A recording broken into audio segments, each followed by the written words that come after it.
Shalom, family and friends. Thank you for joining me. Let's talk about Hebrew marriage customs.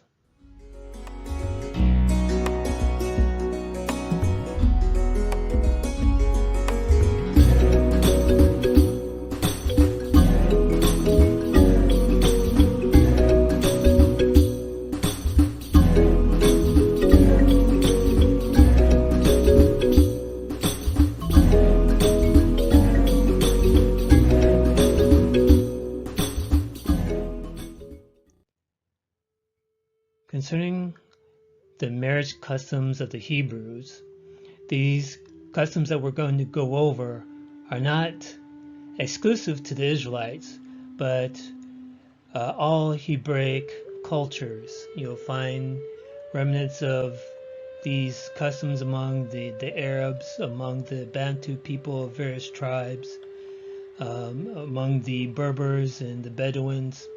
So these are general Hebraic customs.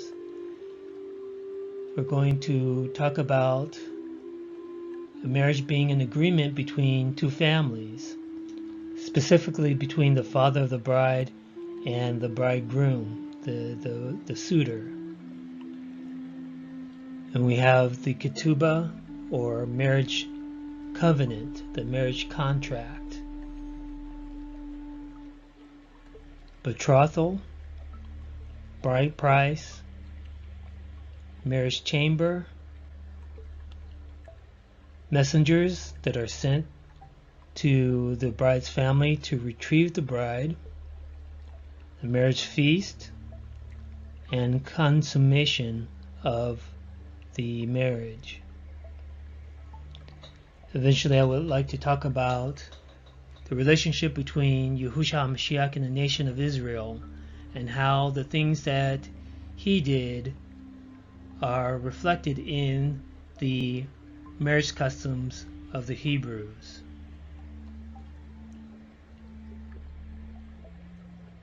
Bereshit chapter 24. And Rebekah had a brother, and his name was Laban, and Laban ran out unto the man unto the well. So this is talking about how Abraham sent his servant to his relatives to find a wife for his son Yitzchak. So the servant found Rebekah. Verse 49. And now if you will deal kindly and truly with my master, tell me, and if not, tell me, that I may turn to the right or to the left. Then Laban and Bethuel answered and said, The thing proceeds from Yahuwah. We cannot speak unto you bad or good. Behold, Rebekah is before you. Take her and go, and let her be your master's son's wife, as Yahuwah has spoken. So we see that the servant spoke with the authorities of Rebekah's family. Bethuel, her father, and Laban, her brother. These were her male guardians. So the servant didn't just go to Rebekah and ask her, but first he got the permission from the male authorities in her family to take Rebekah as a wife for Yitzchak.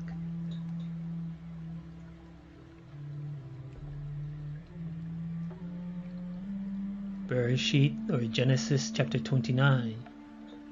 And Jacob loved Rachel and said, I will serve you 7 years for Rachel, your younger daughter. And Laban said, It is better that I give her to you than that I should give her to another man. Abide with me. So we see that our father Jacob talked to Laban about marriage to his daughter Rachel. So Jacob did not just go to Rachel and ask her what she thought. First, Jacob went to her father and asked permission.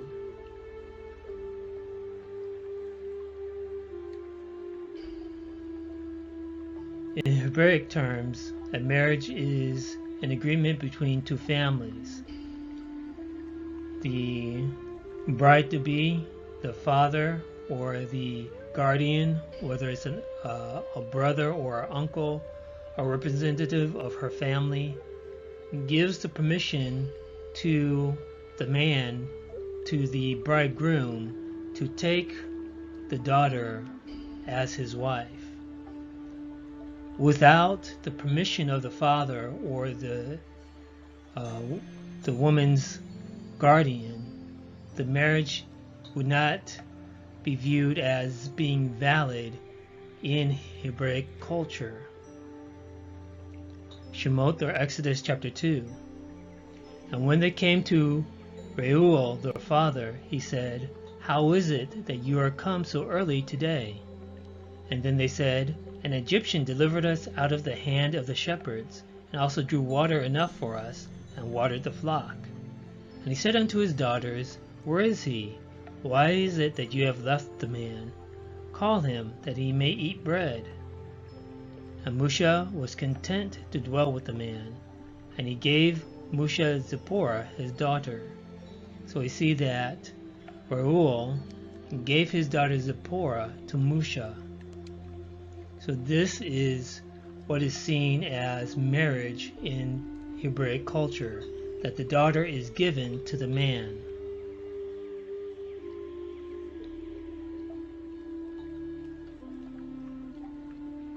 Shoftim, or Judges chapter 14. And Shimshon went down to Timnath, and saw a woman in Timnath of the daughters of the Philistines. And he came up and told his father and his mother, and said, "I have seen a woman in Timnath of the daughters of the Philistines. Now therefore get her for me to wife." So we see that even though Shimshon was a judge of Israel, he went to his parents and asked his parents to go to this woman's family to make an agreement, to ask for permission to take her as a wife for their son. Then his father and his mother said unto him, "Is there never a woman among the daughters of your brothers, or among all my people, that you go to take a wife of the uncircumcised Philistines?" And of course, it is our custom to take women from our own people, not to take women from foreign nations. And Shimshon said unto his father, "Get her for me, for she pleased me well." So here we see that, again, even though his parents were not happy about their son going after a foreign woman, Shimshon still asked his father to go to her family to make an agreement.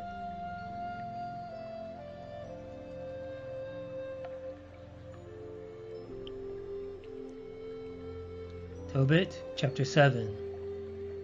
So he communicated the matter with Raguel, and Raguel said to Tobiahu, "Eat and drink, and make merry, for it is meet that you should marry my daughter.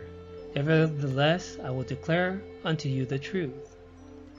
So we see in the book of Tobit, Tobiahu wanted to marry Sarah.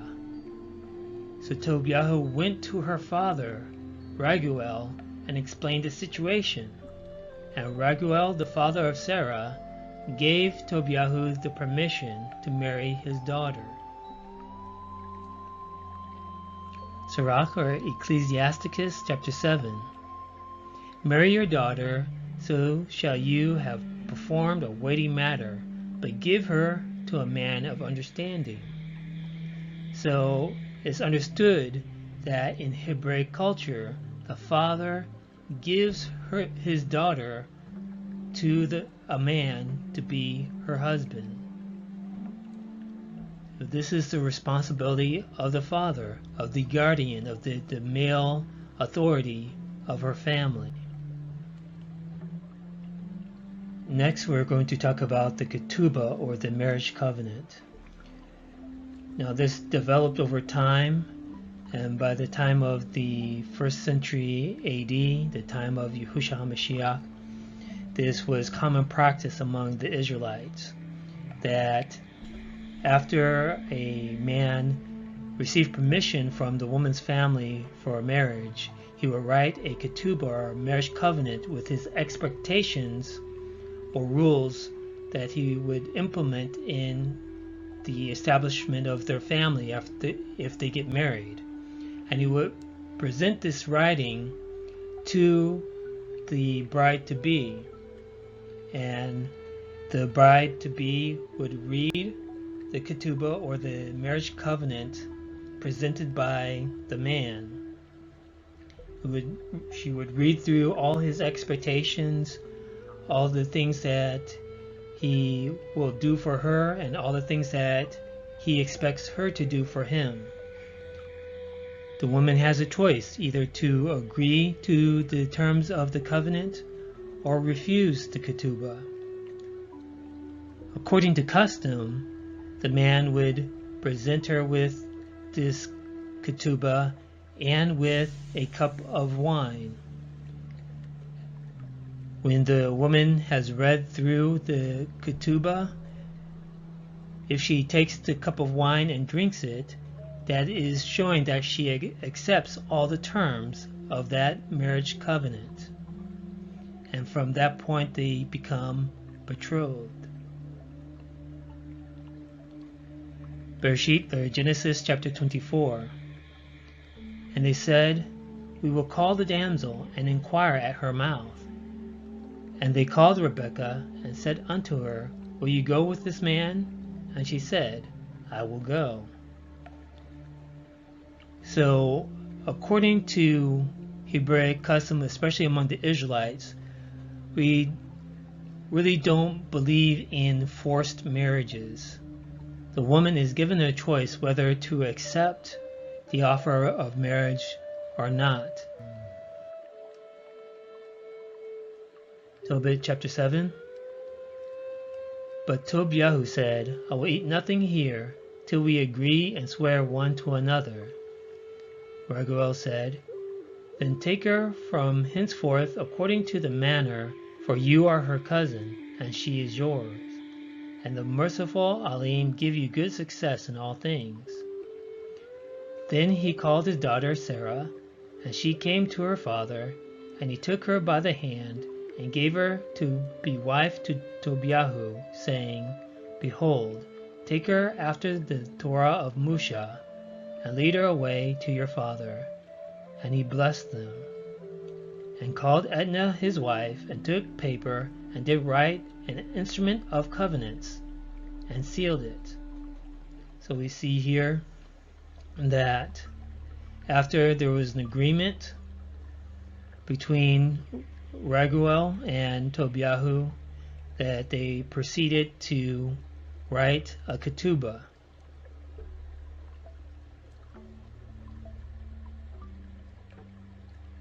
So after the father gives permission for the man to take his daughter, and after the woman accepts the terms of the ketubah given by the bridegroom, the man and that woman are considered betrothed from that point forward.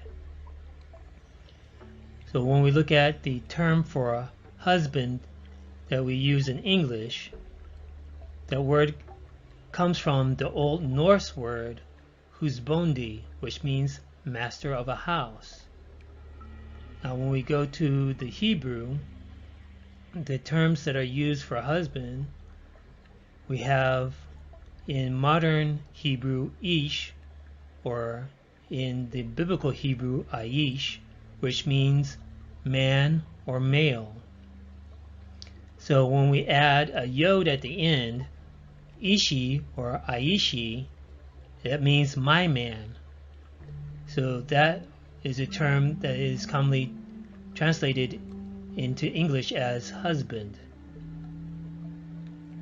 And also we find in biblical terms that the husband is referred to as Adon. When we add the possessive form, we add the yod at the end, Adoni, which means my Lord or my Sir. So Lord or Sir, Adon is a term of respect. And this is not only used for husbands, but sons and daughters would refer to their father as Adoni, my Lord or my Sir. And also we have the term Baal,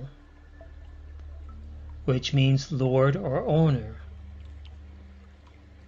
So we add the possessive on that, it would be Baali, my Lord or my owner. Now for wife in English, that is derived from the Germanic root of weif, which means woman. Now in the Hebrew, we have the modern Hebrew Isha, or the biblical Hebrew Asha, which means woman or female. Now we see that the term Isha or Asha has a irregular possessive form. So the possessive form would be Ishti, which means my wife, or Ashti, again my wife.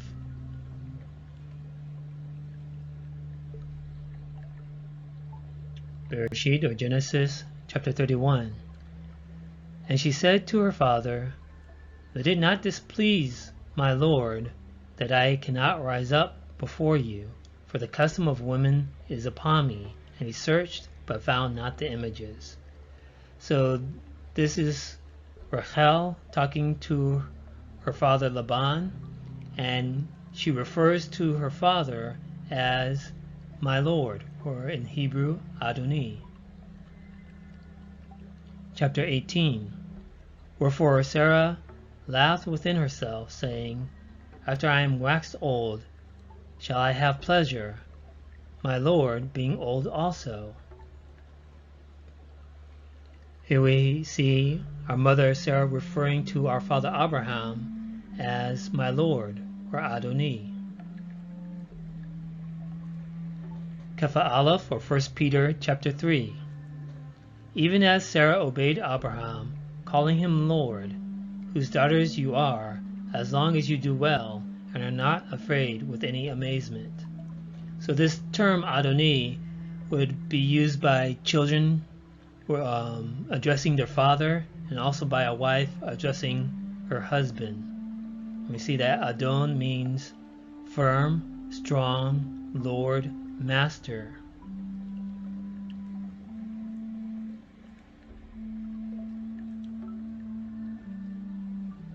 Vayikra, or Leviticus chapter 20.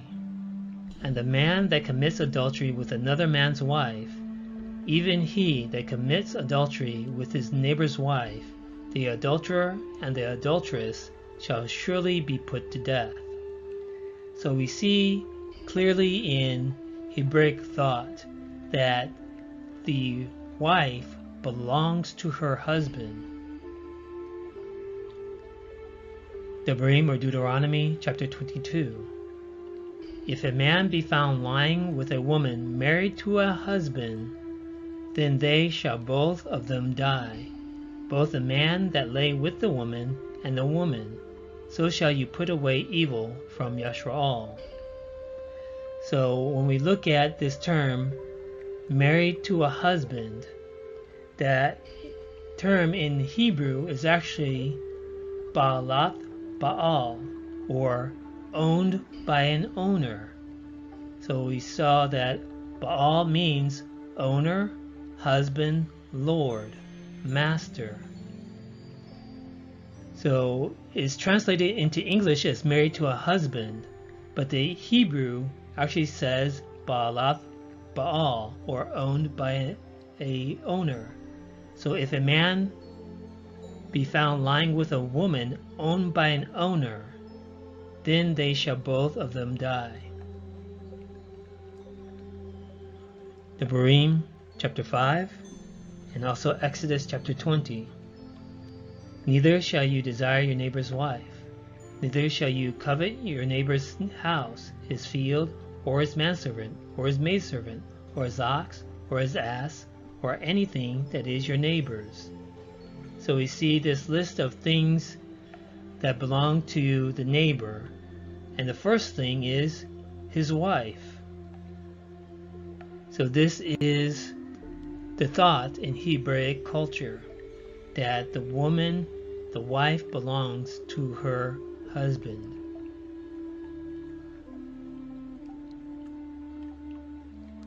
After the bridegroom receives permission from the woman's father, and after the man and the woman agree upon the terms of their marriage covenant, from that point on, they are considered betrothed or betrothed. The Hebrew word is ya'ad, which means to fix, appoint, assemble, meet, set, betroth, or betroth.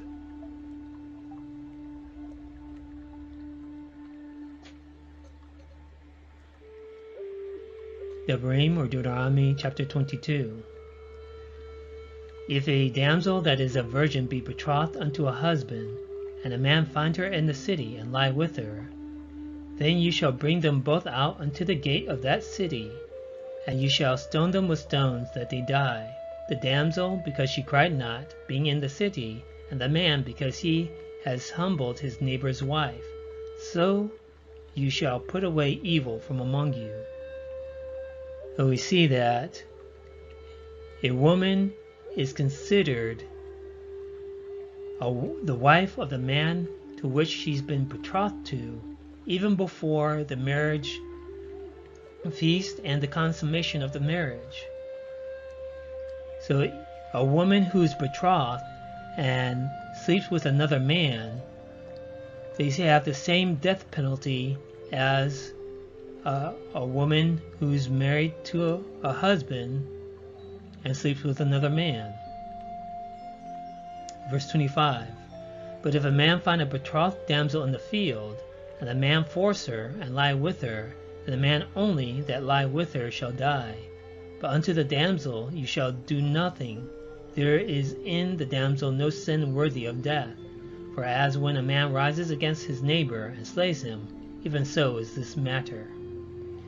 So, again, here it makes the caveat that if this happens in a field where there are no people around that the woman can cry out to and cry out for help, then only the man receives the death penalty. Leviticus chapter 19. And whosoever lies carnally with a woman that is a bondmaid, betrothed to a husband, and not at all redeemed, nor freedom given her, she shall be scourged. They shall not be put to death, because she was not free. So now we have a caveat that if a master has a servant who is a woman, and that woman is betrothed to another man, and he has intercourse with that woman, and that the man to which the woman is betrothed to has not paid her dowry, has not paid the bride price, she was not given freedom at that point in time, then the punishment is that the woman is to be scourged. But there is no death penalty because she was not freed. She actually belonged to the man who owned her, the man to which she was a servant.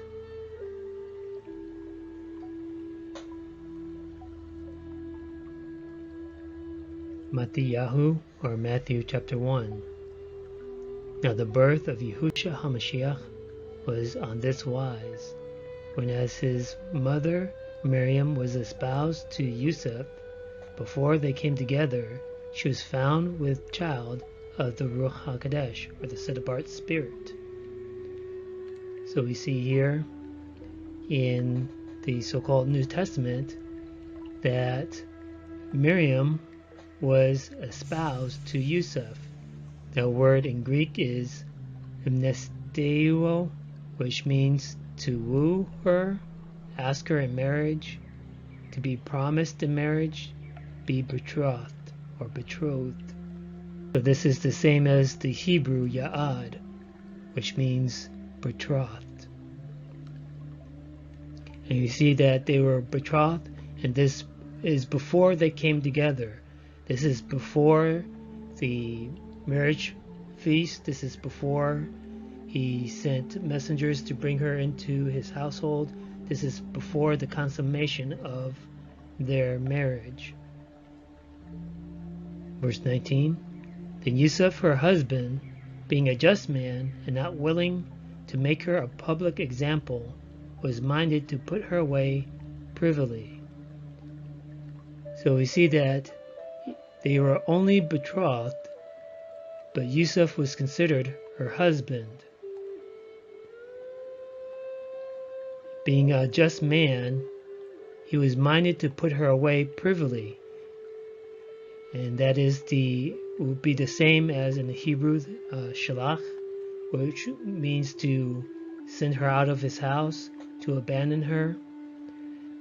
Because according to the Torah, again, there is a death penalty for adultery, even for a betrothed woman. However, in this time, we're talking about the 1st century AD, 1st century CE. Judea was under the control of Rome. Judea was actually, at this time, a Roman province.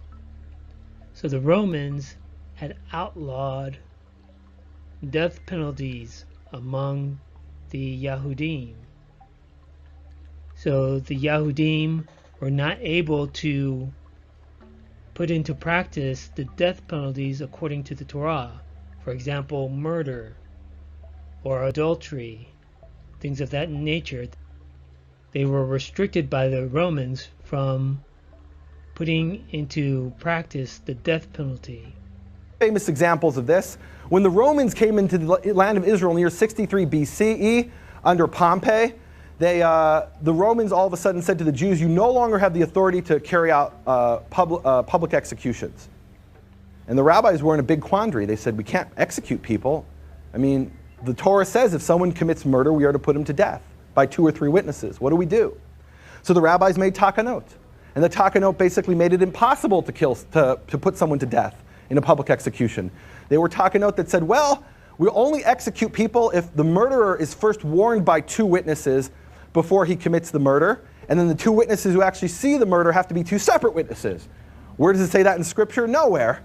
But those were takanot. And they were designed to create a situation where the rabbis would never carry out the death penalty. In fact, in the entire history of the Sanhedrin, after the Romans came in the year 63 BCE, there was not one single execution that was ever carried out by the rabbis, by the Sanhedrin. Because the Romans forbade them to do that. It was their exclusive right.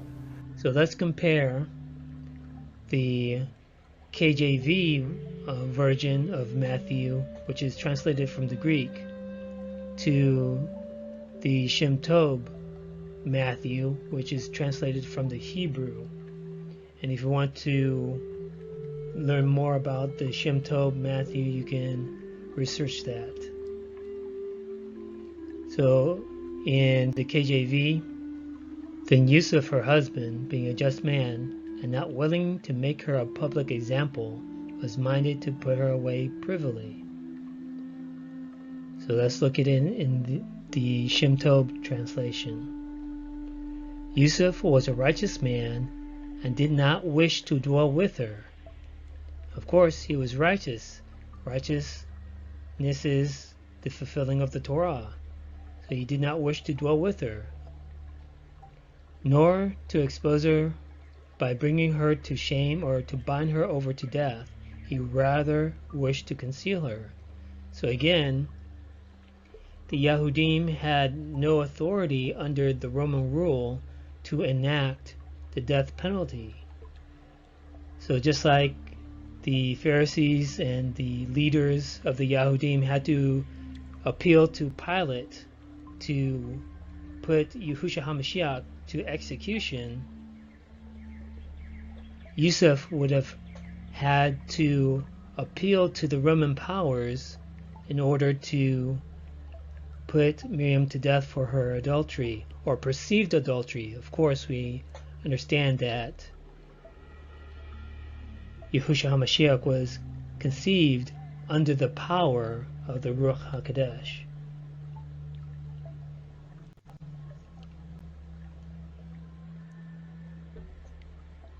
So now we come to the bride price. The bride price can come at any point in time. It is an agreement between the bridegroom and the father of the woman. So whatever terms they agree on, whether the bridegroom pays in a lump sum or pays over a period of time in increments, whether he pays in service, in labor, or in land, or livestock, or in money, that is between the bridegroom and the woman's father. So let's look at Bereshit, or Genesis chapter 29. And Jacob loved Rachel and said, I will serve you 7 years for Rachel, your younger daughter. Verse 27. Fulfill her week, and we will give you this also for the service which you shall serve with me yet 7 other years. And Jacob did so, and fulfilled her week, and he gave him Rachel his daughter to wife also. So, of course, this is the agreement that was made between our father Jacob and Laban, the father of Rachel and Leah. And the agreement was for each woman that Jacob would labor for 7 years for Laban.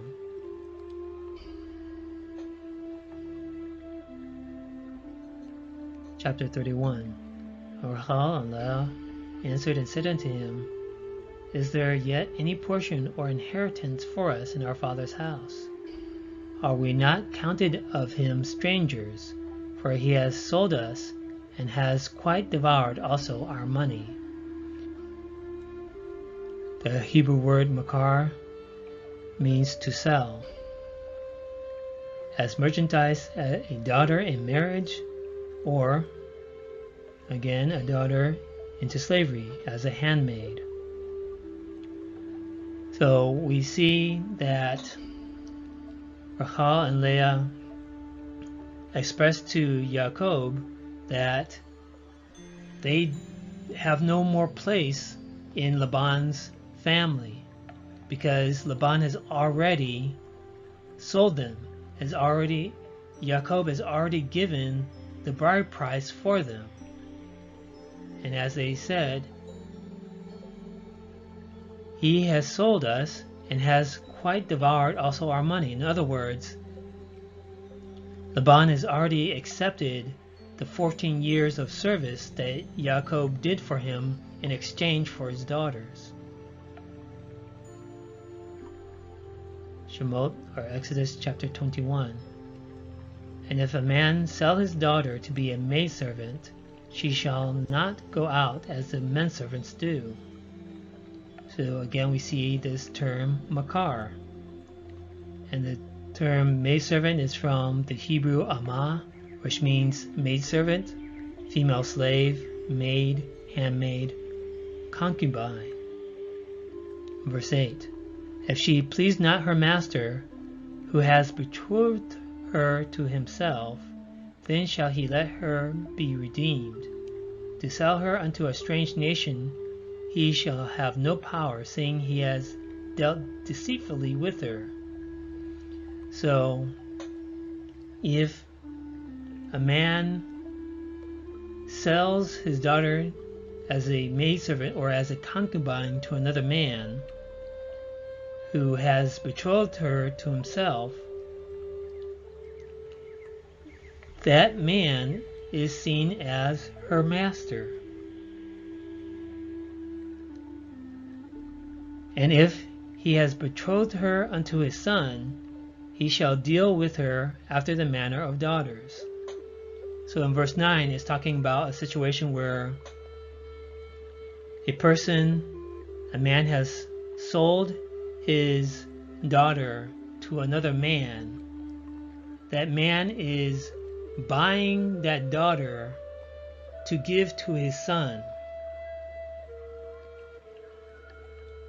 So it is saying that he shall deal with her, he shall treat her as his daughter-in-law.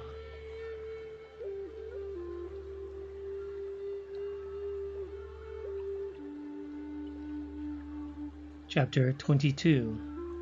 If a man entice a maid that is not betrothed, and lie with her, he shall surely endow her to be his wife.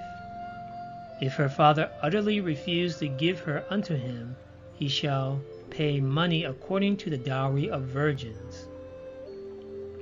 And that surely endow is translated from the Hebrew mahar, which means to obtain or acquire by paying purchase price, give a dowry. So if a man sleeps with a virgin, and that virgin does not belong to any man, is not betrothed to anyone, that man must pay the dowry, must give the bride price. If her father utterly refuse to give her unto him, he shall pay money according to the dowry of virgins. In this situation, a man sleeps with a virgin without permission of the woman's father. That man must pay the bride price, must pay the dowry to the father. And even if the father of the woman refuses to give her to the man as a wife, that man who took her virginity must pay the price of her dowry.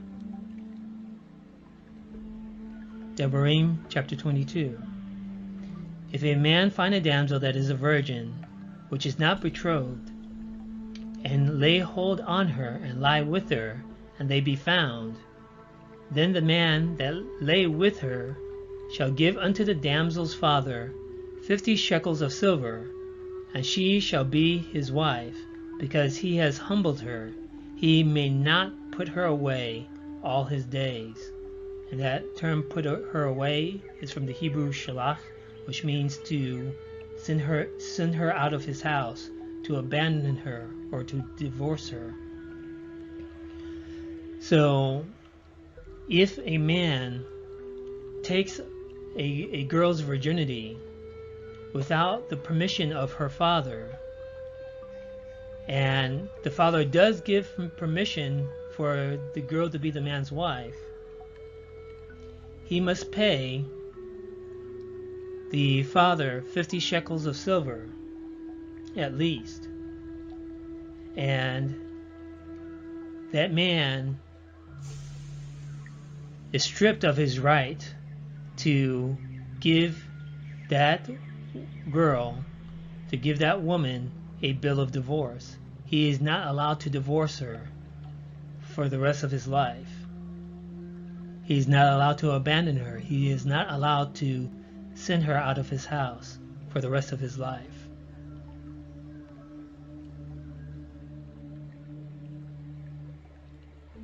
So when we look at the 50 shekels of silver for the price of her virginity, the biblical shekel is 11.4 grams. So when we multiply that by 50 shekels will be 500 570 grams. So that would be 570 grams of silver. So at the time of this recording, 575 grams of silver is the equivalent of about 460 US dollars. So this is what a man must pay, even if the father refused to give the girl to him as his wife.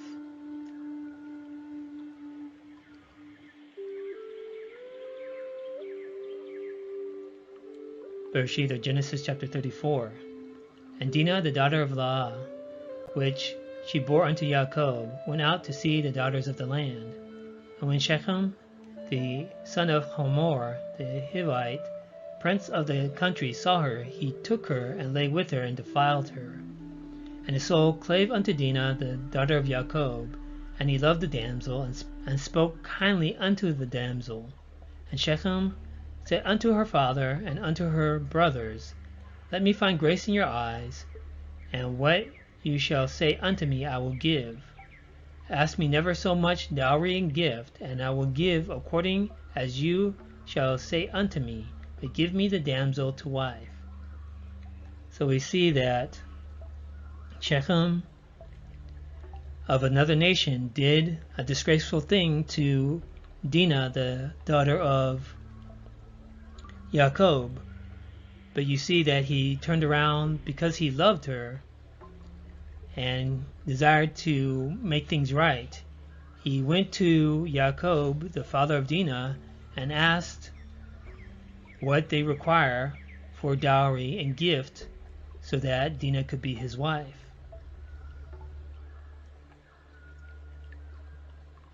Now we want to talk about the marriage chamber. Now after the Israelites entered into the promised land and settled down and started making houses instead of living in tents, the custom was that each son would build onto the father's house. They would have generational housing. Either they would, as they mature, they become a man, the son would build a room, an addition onto the father's house, or he would build another house in vicinity of the father's house. When that son would find a woman to marry, after the agreement with the father, after the ketubah, after the bride price, that son would build a room for that wife to come into the family. The son would build a room for that wife. The father would inspect the room. After inspecting the room that the son built for his wife, the father gives his approval, saying that the room is complete and ready to receive the son's wife. He then gives permission for the son to retrieve his wife and bring her into the household. So the son would send messengers in order to retrieve his wife. So let's look at Bereshit, or Genesis chapter 24. And Yitzchak brought her into his mother Sarah's tent, and took Rebekah, and she became his wife, and he loved her. And Yitzchak was comforted after his mother's death. We see here that Sarah had her own tent. And after Sarah's death, Yitzchak brought Rebekah and gave Rebekah his mother's tent. So Rebekah had her own tent. Chapter 31. And Laban went into Jacob's tent, and to Leah's tent, and into the two maidservants' tent, but he found them not. And went he out of Leah's tent, and entered into Rachel's tent. So we see that Jacob had his own tent, and the four women each had their own tent. So the same as when the Israelites entered into the land and started building houses, A man who would marry a wife would, before he brought her into his house or into his father's house, he would build a room for her that was exclusively her own room.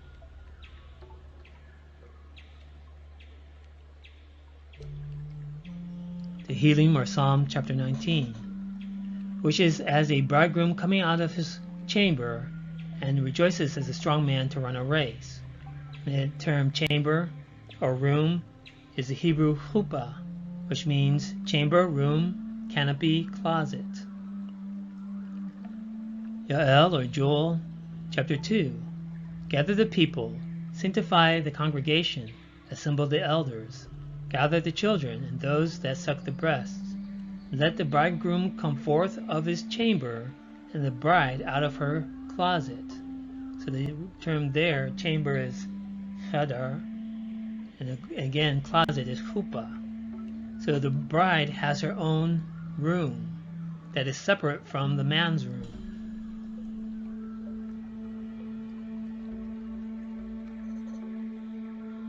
After the bridegroom builds a wedding chamber, builds a room for his bride, his father will go and inspect the room that his son has built.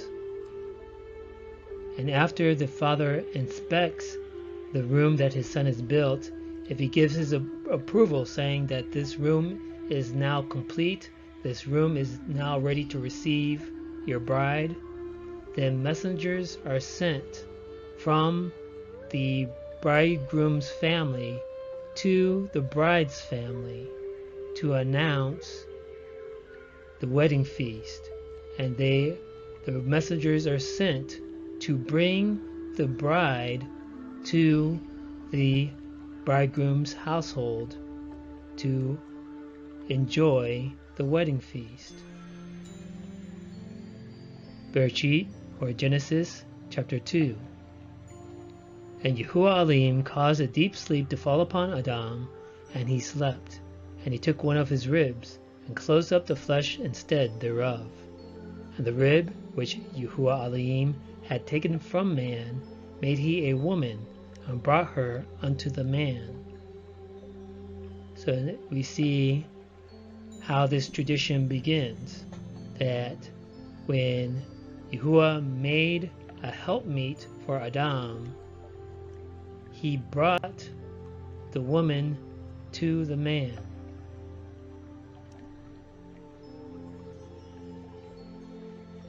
Chapter 24. And they called Rebekah and said unto her, Will you go with this man? And she said, I will go. And they sent away Rebekah their sister, and her nurse, and Abraham's servant, and his men. And Rebekah arose, and her damsels, and they rode upon the camels, and followed the man. And the servant took Rebekah, and went his way. And the servant told Yitzchak all the things that he had done. And Yitzchak brought her into his mother Sarah's tent, and took Rebekah, and she became his wife, and he loved her, and Yitzchak was comforted after his mother's death. So we see that Father Abraham sent his servant to get a wife for his son Yitzchak, and the servant, as a messenger, went and completed his mission and brought back the bride for Yitzchak.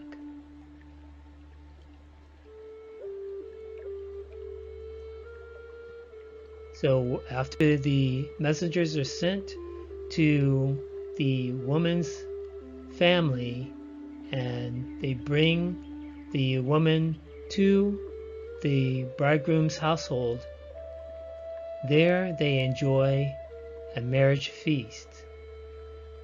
Bereshit, or Genesis chapter 29. And Laban gathered together all the men of the place, and made a feast. Verse 27, Fulfill her week, and we will give you this also for the service which you shall serve with me yet 7 other years. So according to Hebraic custom, a marriage feast would last 7 days. After the nation of Israel received the Torah and entered into the land, it actually became a custom that the Feast of Tabernacles, Chag Sukkot, would be the season of marriage. Just like in the West and in places like the United States, there's a certain season where most marriages are arranged in June. So for the ancient Israelites, it was during the Feast of Tabernacles. Of course, the Feast of Tabernacles is also 7 days. And another custom would be that the father of the bridegroom would provide linen garments for the guests of the wedding feast. He would provide the guests that were invited to the wedding feast with white garments. Vayikra, Leviticus chapter 23. Also in the 15th day of the 7th month, when you have gathered in the fruit of the land, you shall keep a feast unto Yahuwah 7 days. On the first day shall be a Sabbath, and on the 8th day shall be a Sabbath. So the Feast of Tabernacles was connected to the grape harvest. So this is where you would have abundance of wine that people would use to celebrate during these wedding feasts.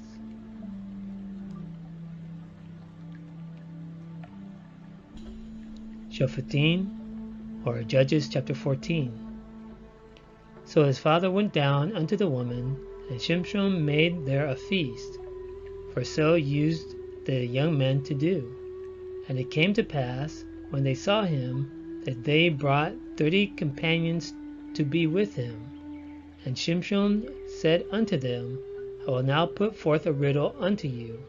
If you can certainly declare it me within the 7 days of the feast, and find it out, then I will give you 30 sheets and 30 changes of garments. But if you cannot declare it me, then shall you give me 30 sheets and 30 change of garments. And they said unto him, Put forth your riddle, that we may hear it. So this is Shimshon, the judge, having a wedding feast. Of course, according to custom, the wedding feast would last 7 days. Matthew chapter 22. The kingdom of heaven is like unto a certain king, which made a marriage for his son. And when the king came in to see the guests, he saw there a man which had not a wedding garment.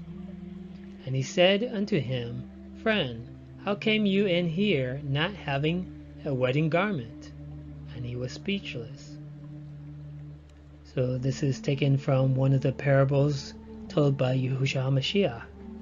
And this illustrates the wedding custom of the father of the bridegroom providing his guests with wedding garments. And in this case, one of the guests came to the wedding feast without wearing the garment that was provided for him.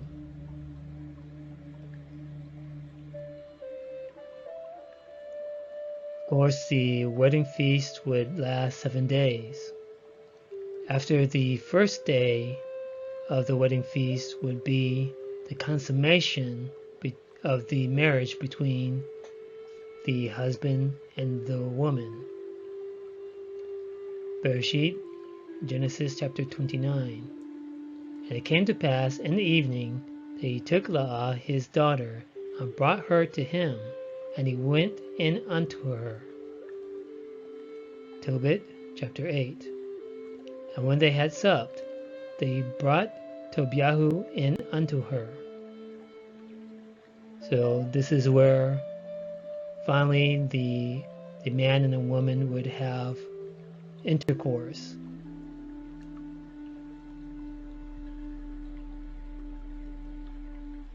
Devarim or Deuteronomy chapter 22. If any man take a wife, and go in unto her, and hate her, and give occasion of speech against her, and bring up an evil name upon her, and say, I took this woman, and when I came to her, I found her not a maid. So this case is talking about a man who has been given a woman, expecting her to be a virgin, and he accuses her of not being a virgin. So this would not include a situation where a man is approaching a woman and making an agreement with a woman that he already knows that she is not a virgin.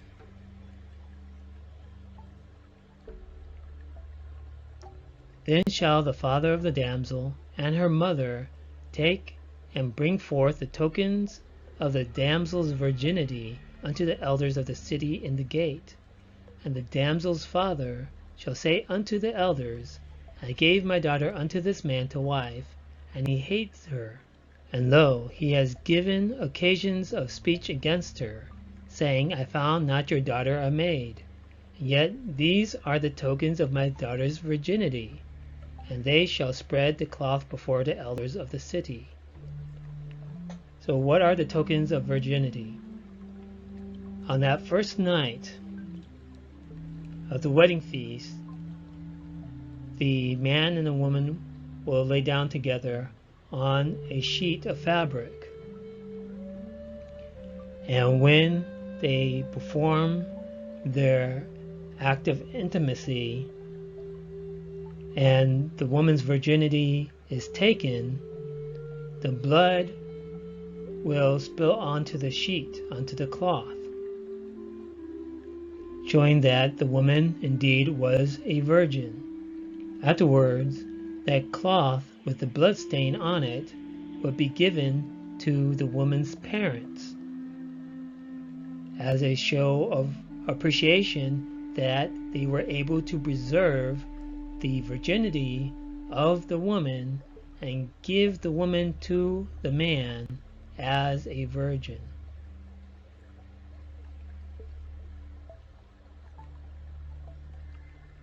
And the elders of the city shall take the man and chastise him, and they shall immerse him in 100 shekels of silver, and give them unto the father of the damsel, because he has brought up an evil name upon a virgin of Yashrael, and she shall be his wife. He may not put her away all his days.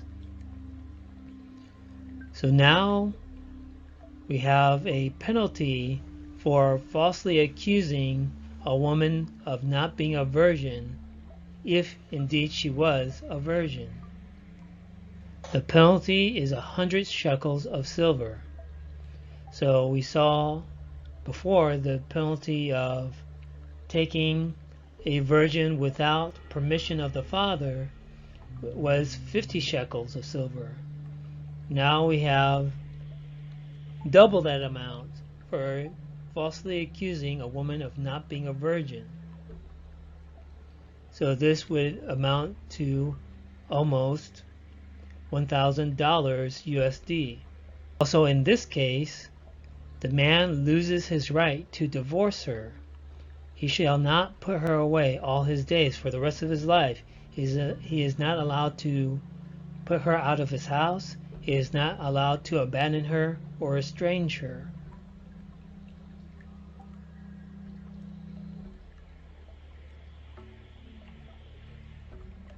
Verse 20. But if this thing be true, and the tokens of virginity be not found for the damsel, so if a man accuses a woman of not being a virgin, and of course this is in the case where he is expecting the woman to be a virgin. If he already knows that she is not a virgin before making the agreement with the family, then this is of course nullified. Then they shall bring out the damsel to the door of her father's house, and the men of her city shall stone her with stones that she die, because she has wrought folly in Yashrael, to play the whore in her father's house. so shall you put evil away from among you. So if it's true that this bridegroom expecting the bride to be a virgin and finding out that she is not a virgin, the penalty is for that woman to be stoned to death. So it says that to play the whore, that's the Hebrew zanah. So a whore, according to the Torah, is a woman who does not follow the guidelines of sexual behavior laid out in the Torah.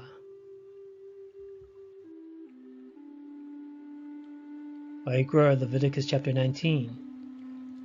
Do not prostitute your daughter to cause her to be a whore, lest the land fall to whoredom and the land become full of wickedness.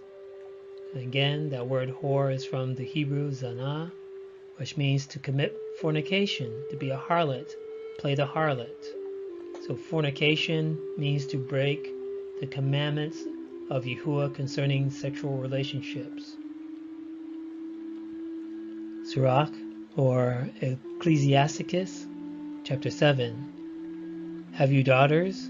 Have a care of their body, and show not yourself cheerful toward them. Chapter 26.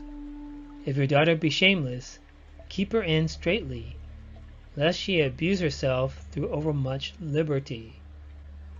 So this was a concern among the ancient Israelites.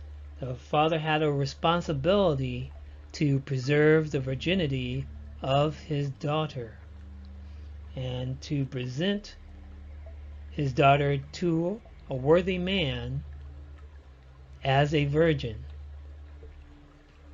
So as we endeavor to return to the ancient pathways and endeavor to understand Yahuwah and his Torah, we need to understand the culture that he gave to our people, the culture that he gave to the Israelites. Yahuwah, thank you for the culture that you have given your people. Help us to understand and return to the ancient paths of righteousness.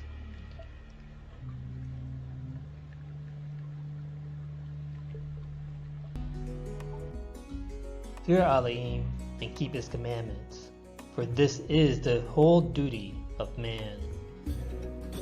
Bind up the testimony, seal the Torah among my disciples.